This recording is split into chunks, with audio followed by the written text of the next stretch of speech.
Halo teman-teman, selamat datang di Posita Channel. Apa kabar Anda hari ini? Kami doakan dalam kondisi sehat dan dijauhkan dari wabah yang sedang melanda dunia saat ini.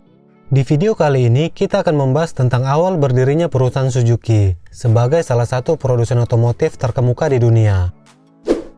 Baiklah teman-teman, langsung saja kita mulai sejarah awal pendirian perusahaan Suzuki. Suzuki dimulai pada tahun 1909 sebagai Suzuki Loms Works di kota Hamamatsu, Jepang. Nama pabrik itu sendiri diambil dari nama sang pendiri, yaitu Michio Suzuki. Perusahaan ini awalnya berfokus pada pembuatan alat tenun untuk industri sutera Jepang seperti halnya perusahaan Toyota. Michio Suzuki lahir pada tanggal 10 Februari 1887.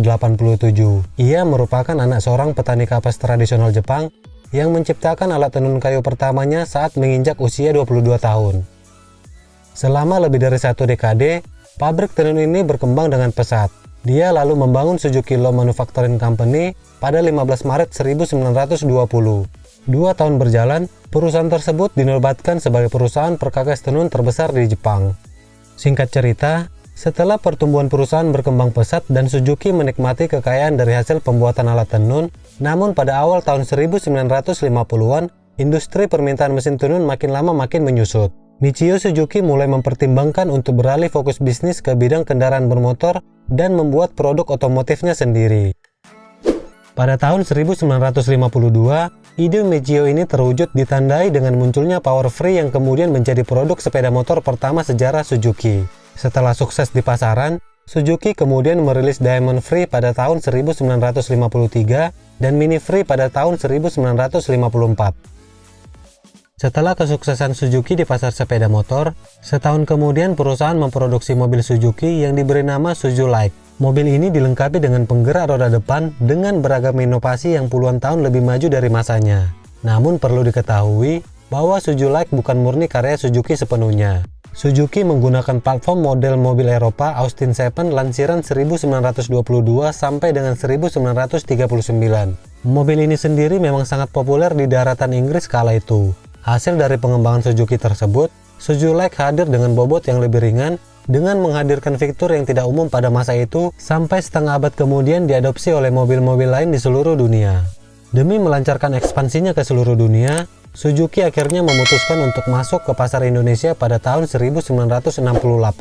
Pada tahun ini, sejarah Suzuki di Indonesia pun dimulai.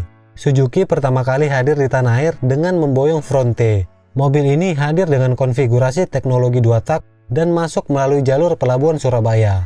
Sambutan pasar yang baik pada saat itu membuat Suzuki akhirnya membangun PT Suzuki Indonesia Manufacturing pada tahun 1975 untuk memproduksi komponen motor dan mobil Suzuki di Indonesia.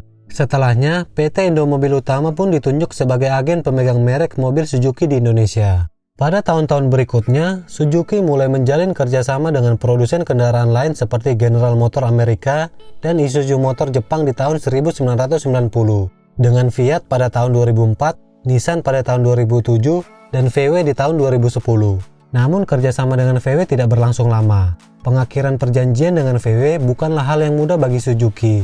Setelah VW awalnya menolak untuk mengembalikan saham mereka. VW dan Suzuki awalnya akan bekerja sama untuk menciptakan mobil hemat bahan bakar. Namun rencana tersebut berubah setelah sejumlah perselisihan terjadi di antara kedua belah pihak. Perebutan saham di pengadilan berlangsung selama 4 tahun. Dengan Suzuki akhirnya menang setelah hakim meminta VW untuk mengembalikan saham mereka ke Suzuki sebesar 19,9%. Di tengah perselisihan antar kedua perusahaan, anak usaha Suzuki yaitu American Suzuki Motor Corporation mengumumkan akan menghentikan pembuatan mobil untuk pasar Amerika dan mengajukan perlindungan kebangkrutan di tahun 2013. Masih di tahun yang sama, Suzuki Canada Incorporation juga mengumumkan hal serupa. Perusahaan juga akan menghentikan operasinya di Kanada sebagai bagian dari proses kebangkrutan akibat krisis keuangan yang melanda perusahaan. Namun di tahun-tahun berikutnya, Suzuki mampu bangkit dari keterpurukan.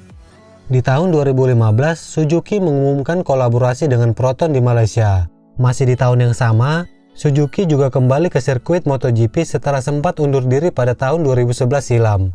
Setahun berikutnya, produksi mobil Suzuki sukses besar dengan mencatat penjualan mencapai 5 juta di seluruh dunia, dan sekaligus mengembalikan kesuksesan Suzuki sampai hari ini. Suzuki saat ini telah berkembang dengan sukses. Mereka memiliki banyak anak perusahaan di seluruh dunia dan memiliki tingkat produksi tahunan mencapai 2.878.000 mobil. Hal itu cukup mengesankan untuk sebuah perusahaan yang memulai debutnya sebagai alat pembuat tenun. Baiklah teman-teman, sekian dulu video kali ini. Terima kasih karena sudah menonton. Semoga informasi yang kami berikan dapat menambah wawasan teman-teman sekalian. Jika kalian menyukai video informatif seperti ini, dukung kami terus dengan cara like, comment, dan subscribe. Nyalain juga loncengnya agar tidak ketinggalan informasi-informasi menarik lainnya. Stay healthy dan bye-bye!